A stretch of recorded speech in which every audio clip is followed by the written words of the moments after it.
warm welcome to both Barnaby and Nick for joining us. How are you? Very well. Very well, thank you. All the better for seeing all your lovely faces. It's lovely to be here. Whole idea of launching a Dalek plague on the Earth has backfired rather on us. Yeah, sorry about that. It could almost be written for it, couldn't it? Yeah, just episode 1 if it was Terror Nation there. Yeah.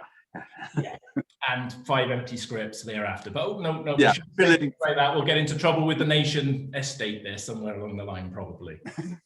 How are you both? Are you well? Yes. Yeah, keeping out of mischief one way or another, aren't we? I mean, obviously, like everyone else, we're crawling up the walls a bit, but we are really incredibly fortunate in our line of work. We do quite a lot of audio work, as you probably know. So we have a little. Well, it's dignifying it to call it a home studio, but we do have a little soundproof-ish cubby hole with a nice microphone, which means that we can go and do audio books and big finish things and so on. So, one way or another, we'll be able to work a little bit from home. So, compared to people who are out there at the coalface doing really important stuff like vaccinating people, we aren't having that bad a lockdown, really. So, mustn't grumble. No, we're fine, aren't we? We're good. Yeah. I've spoken about 4 words in the last year. Yeah. Well, we'll put that to rights this afternoon and let you say a few more than just 4 words. So I'm going to start off by talking about Revolution and the latest sort of New Year's Day special that we had just recently, where you had 2 factions of Daleks all fighting one another, all exciting stuff, and a night shoot on Clifton's suspension bridge to boot. Yeah. How much fun was that? Night shoots are always huge fun to do. I mean, it's ridiculous because you have to reverse your entire way of life and have breakfast at about 8 in the evening. But that's generally when I get up anyway, so it's quite good for me.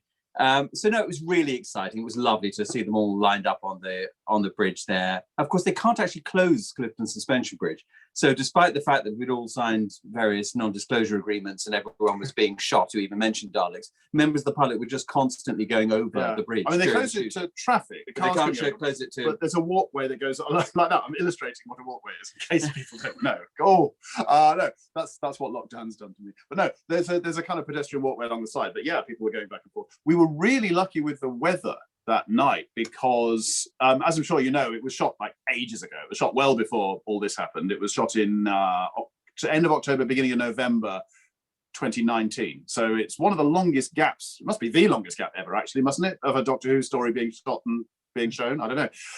But anyway, it was pouring with rain for the entire 2 or 3 weeks. And there in some of the other shots, you can see that it's absolutely pelting down.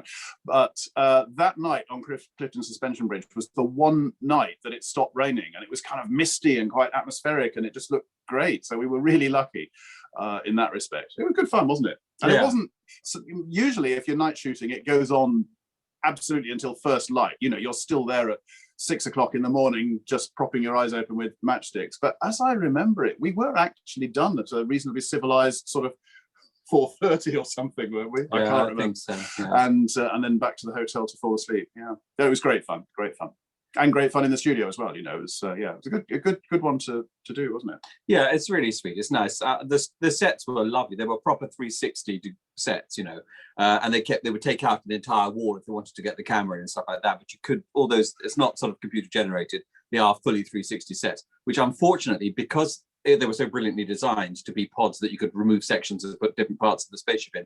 Once you're in there and they say, right, we're just going to shift the set around, genuinely have no idea how to get out because it's unbelievable. It looks exactly the same which way you go. We honestly, once you're inside the Dalek, there were times when they're going, right, so just go down the corridor and turn left. And where is the left turning? I don't even know where it's gone. It wasn't there last time. That's not where it used to be.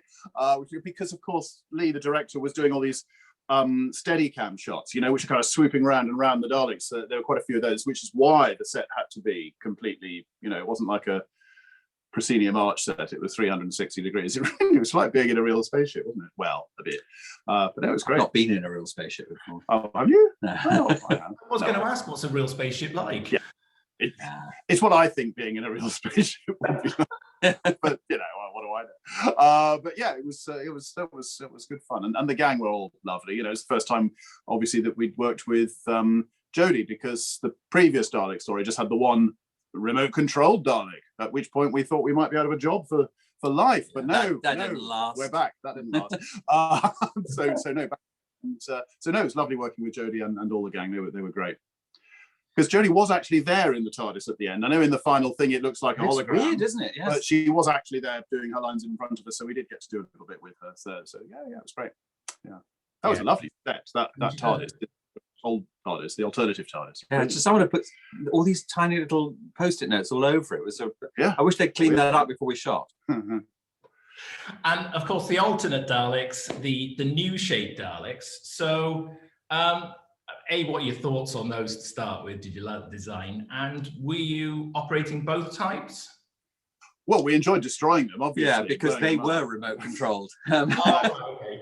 They were, no, the new type Daleks were all of them still remote controlled. So we were only in the bronze Daleks in this episode. All the other ones were radio controlled, which is quite an achievement on the part of the effects and arts departments, because they each had about 3 operators for those remote control ones, didn't they? Yeah, because to get them to trundle forward and rotate their things and whatever, they had a team of people with remote control apparatus working on them. Whereas we're just a pair of bald men who just get inside and do it like in the old-fashioned way. And so I don't know. They were. I mean, they were fun to work with, weren't they? But I don't honestly know if you can, in the end, if you can really beat the old-fashioned way of doing it. I think the BBC just looked at their budgets and they thought, 1 bald man per Dalek or 3 remote-controlled operators per Dalek, and I think they went for the simple solution, the cheap bald men. Yeah, because we're just a pair of cheap bald men. Very easy to attach all the bits to a bald head. I'd like to think that we keep the traditional way of operating Daleks. I mean, as you can see, I've got a traditional Dalek sat right behind me, and it's properly, I can sit in it if I so choose to and things like that, but I don't like this radio control malarkey. Yeah. I think technically it's very, very impressive, and I'm all for lots of different things, so long as it doesn't make me unemployed. Yeah. We don't want that. We definitely don't want that. It is actually quite difficult with the remote controlled Dalek, because obviously once you're shooting, the guy or guys with the remote controls have to be behind the cameras, obviously, and they can't always see where the thing's going. Whereas if you're actually inside the Dalek, supposedly, apart from the occasional spaceship corridor, you can actually see where you're going. And there are times when you're the only person who can see where to go. So yeah, the remote controlled ones, getting them to move in precisely the right positions that the director wants is actually really quite a tricky job. So hopefully we'll never be fully out of it. I think we'll probably have sort of hybrid productions where there are kind of the hero Daleks with people inside them, and then the background there'll be some remote control stuff like that. But it's very hard. I can swing my Dalek eye stalk to look directly at the person I'm working with, but if I'm operating it remotely and I happen to be 250 yards away, because that's how long the shot is, it's really hard to judge that. So I think having people inside it will hopefully never disappear. It won't. I feel it definitely won't. You talk about 360 sets and you talk about the sort of things moving all the time. And obviously you're inside, you've got sort of limited vision. That must be quite confusing. Well, we're at that age where everything's confusing. Increasingly so. So it's no more than normal. No, it's fine. We're kind of used to the limited thing. You pretty much see that much, and then if you put about 15 different filters in front of it, that's kind of your vision. But once you sort of, because we don't rehearse with the tops on, so once we rehearse, we kind of work it out and then memorize it, and then we get the tops on. So the limited vision we're coping with that better. Yeah. It is. I mean, it's always tricky though. Yeah, what tends to happen is, as Barney says, we rehearse it with our tops off. I mean, like with our tops off, but with the tops of the I'm always top. Which means that you can communicate much more quickly with the director and with the other actors, about how you're going to do it. And if there's a change of mind, then it's much quicker to just do it like that. But then what happens is they put the tops on the Daleks, and then suddenly the lighting cameraman will have a bright idea about, hang on, it'll be better if I put that light over there. And suddenly there's a great big stand where you were about to glide across and you can't go there anymore. That sort of thing happens every now and then. But yeah, as Barney says, we just see out of that bit there, and as long as there's nothing on the floor in front of you, because that's the bit you can't see, kind of like immediately in front of you. As long as you can get a run up to things, you're kind of okay, aren't you? Going through doors is always the the challenge, because the nearer you get to a door, the less well you can see it. So, you know, you have to kind of go, if you get a good run up at it, you've got a decent chance. But if you have to go along, as very often happens, the back of a set, you know, behind the set, and then sort of turn 90 degrees and come straight through a door and look brilliant as soon as you come through the door. That's the tricky bit, and sometimes there are collisions. Didn't really have anything too bad on this one, on that though, did we? No, just sort of the general moving of Chris Noth. Just the flitting around of him until you had to find him again. Where is he? Where is he? Where is he? There he is. There he is. I mean, if he lay down, he would have been run over a million times, I think. But thankfully, he was quite tall, so we could generally spot him. But yeah, that's pretty much it. So, tell me, what is the most unusual thing you've been asked to do inside a Dalek prop? Oh gosh. I think my favourite thing is when we were shooting. Is it Journey's End, the Davros one, where everyone's back and it's basically the 5 Doctors? My favourite thing is I'm the Dalek that appears in the Torchwood hub. And they brought me in. They travelled me up from Devon and put me all in rigged me up in the Dalek and like that. And then literally just before we were due to do the take, Graham said, now, because there's been like the time thing has been activated, Graham Harper said, when I shout action, I need you to do absolutely nothing. Don't move. And so, yeah, that was my day. I just did absolutely nothing for 8 hours. There's actually a brilliant thing as well that I was there too, because the original plan, because it's in that sort of the hub or whatever, the doorway thing, that, you know, the kind of round thing, and they had originally planned to have 2 Daleks there, but they realised they could literally only physically fit one in. So Barney had all that, but prior to that, I was there. They went, actually, Nick, we're not going to need you because we won't be able to fit you in. So I just went and had a cup of tea. So my was even. I'm afraid that several license fees just went up in smoke. Yeah. But it's like trying to think of other. I mean, we're quite often asked to do. There's sort of you have one having to go things. down a rake on a theatre thing. That was bad. Yeah, well, yeah, stop me if you've heard this one before. But yeah, no, when we were doing the Daleks in Manhattan story, the day that we were shooting in the theatre with the Daleks, you know, the bit at the end of the story where the 2 Daleks take Daleks to the theatre. What a nice thing to do. Yeah, that bit. It was that on that particular finish right there, I think. That's right. Yeah, we so we've got this guy with an octopus on his head. Take him to the theatre. What show would you like to see? But so that was me and Dave Hankinson doing those 2 Daleks that day, or that night. That was another night shoot, and for reasons of logistics and whatever, it was obviously a good idea at the time. They actually did the bit at the end where they blow the Daleks up first. Okay, that was the first thing they did before we did the actual scene, and they had effects had built some dummy tops of the Daleks to be blown to smithereens, but the actual basis of the Daleks were the real ones, the ones that Dave and I were then going to get in later and do the actual thing.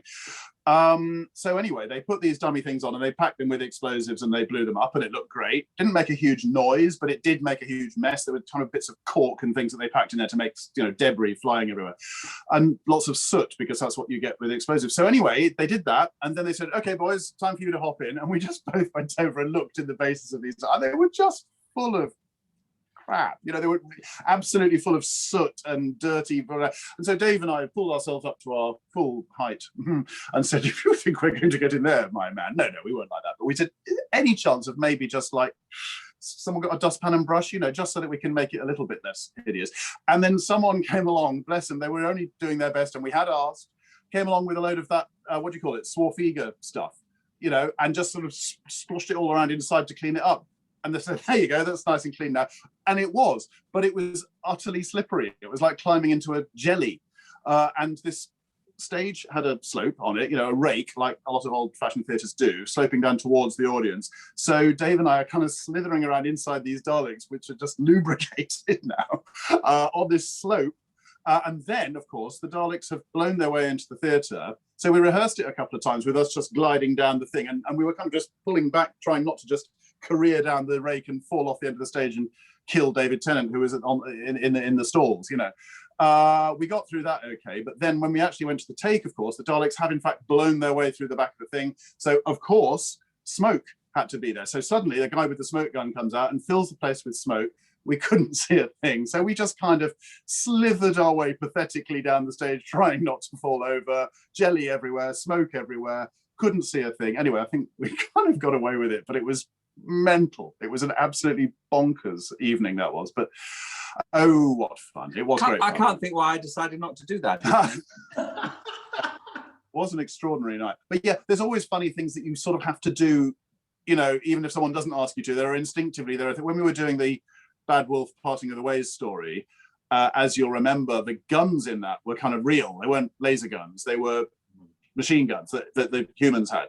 And so even though obviously it wasn't live ammunition, thankfully, but it nonetheless, these, what do you call them, jackets, bullet things came flying out the guns, loads of them, you know, and they were flying around all over the floor.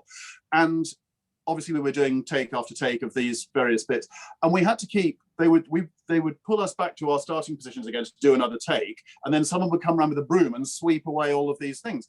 But the one place, of course, where they couldn't sweep them away from was inside our Daleks, where, you know, wherever we'd been rolled back to, you'd look down and they were all over the floor. So we were kind of reaching down and just picking up handfuls of these things and just shoving them in our pockets so that we didn't roll over them and, you know, clunk about everywhere. So we came away from that scene, as far as I remember, with pockets full of great bullets. Perfect for eBay. Yeah. I mean, there's actually, going back to Daleks in Manhattan, there's a brilliant scene where the Daleks just sort of look at each other, and it's all it feels just a bit comedic in its way. Do you get opportunities to ad lib or to do things that are slightly different to the script? Well, that particular thing was added in rehearsal by Nick. I did suggest that, actually. That was you mean the bit where they're in the sewer and they kind of, one of them says, "What do you think of Dalek Sec?" And we sort of have a little bit of a yeah. I did actually suggest that, and the minute I suggested it to the who directed that one? James Strong. Yeah. I just thought, oh, Jodie, so what are you saying? You know, when you're sort of halfway through saying something, you think, oh God, this sounds stupid. What am I even? But he went, yeah, no, brilliant. Yeah, no, do it.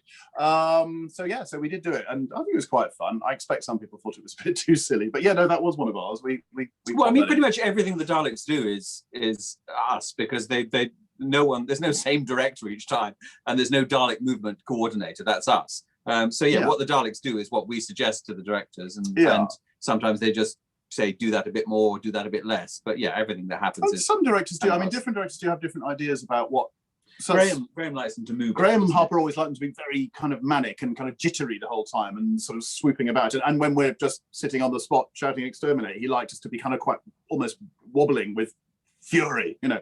Whereas Joe Ahern was liked very them to be quite sort of still, and so you know, obviously we go with what the director wants. Yeah, but yeah, we do get to have quite a bit of input on and we coordinate, you know, because the reason that on the credits it comes up and there's just two names, even though there are about 40 Daleks or whatever. That's obviously for different pay reasons at the BBC, but there's also the fact that we coordinate all the others. So we tell all the other Daleks, we choreograph them as well in the thing. Yes, absolutely. Because the other Daleks are supporting artists or extras. And sometimes it's not the same Dalek operator per day on those kind of things. So we have to keep in mind what everyone was doing, because the next time we pick it up, there'd be a whole new set of supporting artists to teach it to. I can only imagine you two, actually, there's probably hijinks going on behind the scenes somewhere as well. In Dalek boot camp. We're very, very professional in Dalek boot camp, and we don't tell them any naughty things. But so no, every now and then, if there's some new extras who've never done it before, we do have to just grab a few hours somewhere and just literally have a sort of driving school where we set up a little slalom with whatever we've got, chairs or whatever, and gradually sort of coach the new guys in how to do it, because it is, you know, the rudiments are quite tricky, and there are a few things you want to avoid doing, you know, like you've got to always make sure your Dalek is going forward with the sort of prow going forward like that. You know, you can get that thing where it kind of goes off to one side and sort of glides like that and looks a bit rubbish. Those sort of things, you have to learn how to do those. And so yeah, we give them little sort of, boot camp, as you said, every now and then. Yeah, swinging on the rope over the mud pit's a bit hard for some of them, you know. A bit hard for me. Yeah. I'd love to know how you do the flying bits in boot camp as well. And that's how you get all secret. that off to a That's T. why we get paid the big bucks. Oh yeah, mega bucks. Yeah, no, yeah, years of drama school to learn how to fly. Yes, that's true. Yeah. We learned from Bonnie Langford, who's done Peter Pan so many times. That's She right. just taught us. She just takes to the air. Yeah. And it's easy once you get. You just have to believe and think happy thoughts. Yeah. Let me just remind our audience, of course, please do drop your questions in, and we'll get round to asking some of them shortly. Before we go to that, I can't not mention Daleks in a non-Doctor Who piece here. What I think has been one of the strongest and most thought-provoking pieces of TV drama I've seen in many years. It's a Sin. How did that come about for you? Well, we were contacted by Phil Collinson. Phil Collinson got in touch straight. Yeah, I mean, because of course Russell, as you know, wrote It's a Sin, and it was produced by Phil Collinson, so it was like, you know, a hefty chunk of the old Doctor Who team. And so obviously they knew us of old, and bless their hearts, they thought of us straight away and wanted us to do it. And Phil got in touch out of the blue, and because we knew this show was being done, we didn't know anything about the Dalek thing though, any more than anyone else did. It was timing-wise really close to Revolution of the Daleks. It was extraordinary, actually. Yeah, in fact, it was the gap between making that and it being shown was even longer, just slightly longer, because we did, believe it or not, as things turned out, we did our day on It's a Sin literally about 2 or 3 days before we started working on Revolution of the Daleks. So it was that close. Because Andy Pryor was casting both of them, he coordinated the actual schedule so that we were able to do both. Yeah, because originally we weren't going to. We could only do one. Yeah. So they got in touch and they said we're doing it. It was in Manchester, of course, that it was made. So we went up to Manchester, stayed a couple of nights, and was it just one night? Anyway, whatever it was. But we were just, you know, obviously our bit only took a day, and it was lovely, and everyone was delightful. And I remember just, you know, I read the script. Because bless them, they sent us the whole script, all 5 episodes to read, even though we were just in that little Dalek-y bit. And I read the script on the train on the way up, and I was just, I mean, you know, I was in floods of tears just reading that. And, you know, there was no way, you know, it was obvious reading it that this was something incredibly special.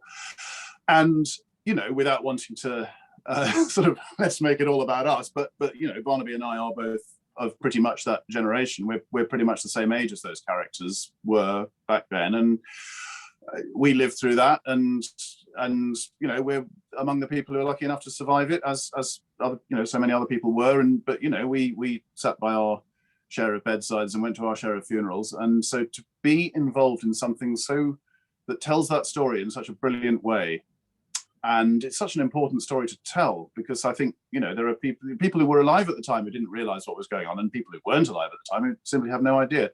So, I mean, it was an honor, an absolute honor to just be obviously a tiny little cogwheels in something so brilliant. But also, sort of, I think, you know, not a gratuitous cogwheel as well. It wasn't just a sort of, I mean, yes, it was a sort of an amusing thing for the fact that the writer of Doctor Who should put Daleks in, but obviously there is the whole Dursley McClendon connection, and tribute to so Dursley. It was very sort of, and the costumes are so close to the Rulenska one. Rulenska of the Daleks. Rulenska of the Daleks, as we call it. Yeah.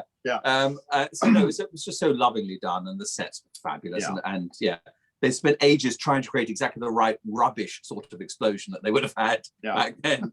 It still looked pretty good, I thought. Of course, it was quite exciting. Yeah.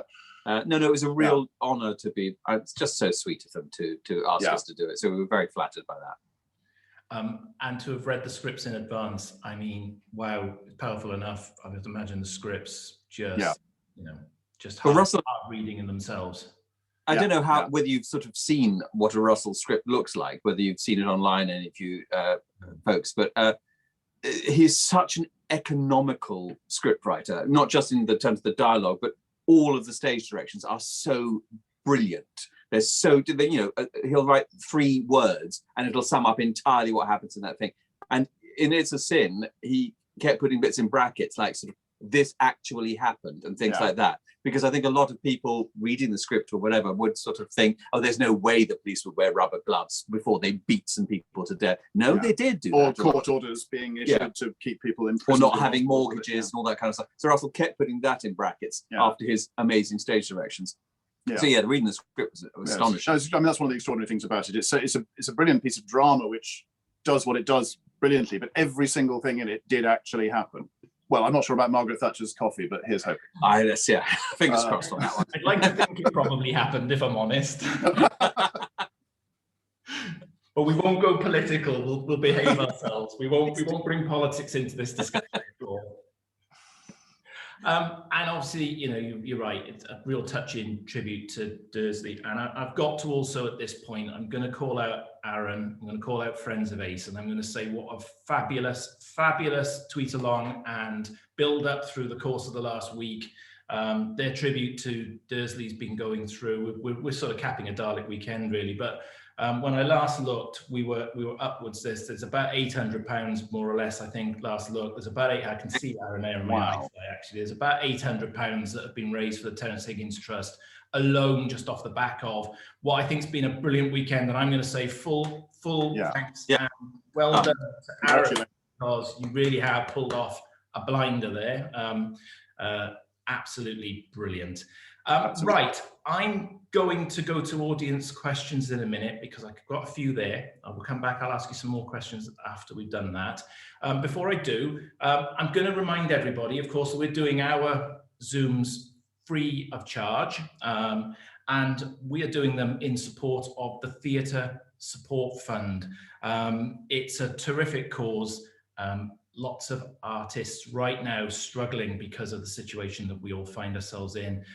There's a link going to drop into the chat shortly for the Theatre Support Fund. Please, if you do have some spare change, or you want to go and buy something in the shop to support it, brilliant cause, please do so. We've been supporting it all the way through. I hope you can help us out. We've got regulars here, I'm sure we already have, but if you're new to us, please support the Theatre Support Fund. It is a great cause. I'm sure you'll agree, boys. That'd be fantastic, absolutely. And of course, it's not just about actors. In fact, it's not even mostly about actors. It's about everyone who works in theatres. Theatres are such organic places with such a huge infrastructure. Obviously, there's the crew and the designers and the front of house people and the people who work in the bar and the people who sell the programs and the people who paint the sets. All of these people have had, their livelihoods have gone up the spout. And if we're going to have theatres again when this is all over, we need those people to still be there. So it's great for us we're the ones who get to ponce around on stage and get all the attention, but it's for the entire infrastructure of theatres. So yeah, it's a great cause. So yeah, if you've got a couple of quid to spare, thank you very much. That would be brilliant. It would be. And I mean, obviously, pantos I know are very dear to your heart, and obviously you're able to put live theatre on. So hopefully, fingers crossed, we'll have a good year and things will go in the right direction.